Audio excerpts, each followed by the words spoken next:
దానికి ఎగ్జాంపుల్ నిన్న కడియం శ్రీహరి గారు చెప్పినటువంటి మాటలు.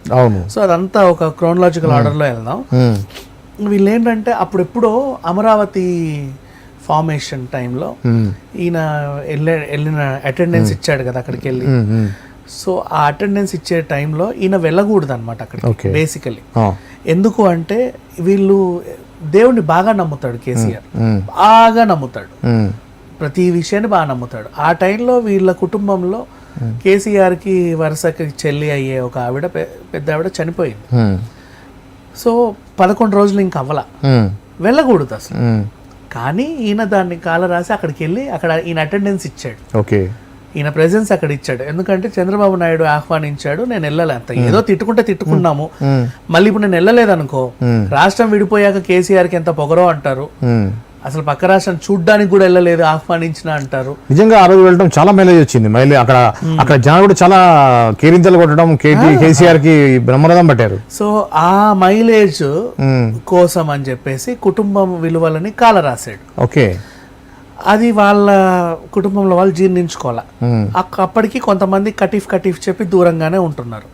అండ్ ఆ తర్వాత నెక్స్ట్ ఇదేంటి, మన ఇప్పుడు కన్నారావు ఏం చేసినా సరే మా అన్న కొడుకేలే పాపం, పోనీ ఆడు బతుకుతాడులే అన్నట్టు వదిలేస్తున్నారు.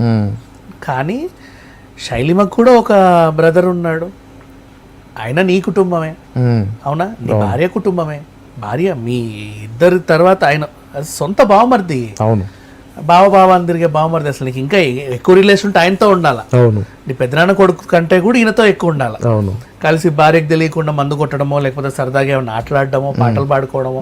బావమరిదుల రిలేషన్ ఎలా ఉంటది అంటారు. మన దాంట్లో ఒక ఆల్రెడీ నానుడు ఉంది కదా, బావమరిది బాగు కోరుతాడు అంటాడు. నువ్వు ఎప్పుడైనా ఇటు వచ్చినప్పుడు ఆయన నీ మర్యాదలు చూడాలి, ఆయన నీ ఇంటికి వచ్చినప్పుడు నువ్వు ఆయన మర్యాదలు చూడాలి, మీరు చాలా సరదాగా ఉండాలా. ఇట్లాంటివన్నీ అందరి ఇళ్లలో ఉంటాయి. కానీ ఈయన అంటే ఏదో అసలు ఆయన మనిషే కానట్టు, మనకు సంబంధం లేనట్టు, ఎక్కడి నుంచో ఊడిపడ్డట్టు, గ్రహాంతర వాసిని చూసినట్టు నువ్వు చూస్తే వాళ్ళకి మాత్రం నీ దగ్గరకు వచ్చి వివక్షకు గురవ్వాల్సిన అవసరం ఏంటి? భావాన్ని వస్తున్నావు, నీ దగ్గర రావడం ఎందుకు? నీ చేత నేను వివక్షకు గురవడం ఎందుకు? నేను రాకపోతే బెటర్ కదా.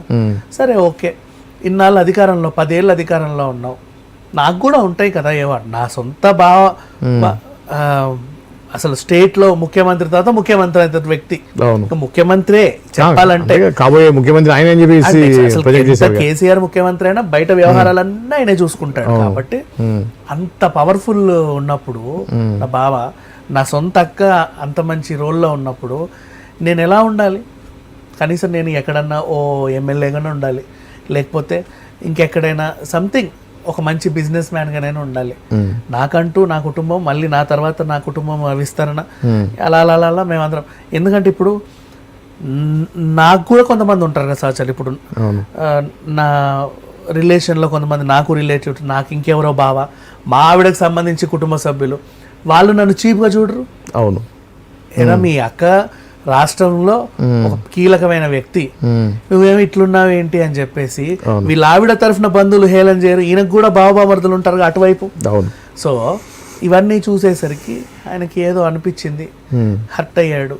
చూసి చూసి చూసి చూసి చీప ఏ అవసరం లేదని చెప్పేసి వెళ్ళిపోయాడు. ఎవరిని పట్టుకొని వెళ్ళాడు? నాకు అదే ఇప్పుడు నేను మీకు అడగాల్సిన విషయం అదే ఉంది. ఇప్పుడు ఏంటంటే ఆయన వెళ్ళడం అంతా ఒక ఎత్తు అయితే, మైనంపల్లి హనుమంతరావు ద్వారా వెళ్ళాడంటే, అది మైనంపల్లి హనుమంతరావు అనే అతను ఎలక్షన్స్ ముందు బీఆర్ఎస్గా ఎమ్మెల్యేగా ఉండి పార్టీ మారి కాంగ్రెస్లోకి వచ్చి ఆయన కొడుకు ఇద్దరు పోటీ చేసి చాలా దారుణమైనటువంటి మాటలు మాట్లాడాడు. వాడు వీడు ఫాల్తుగాడు అని కేటీఆర్ని సంబోధిస్తూ మాట్లాడాడు.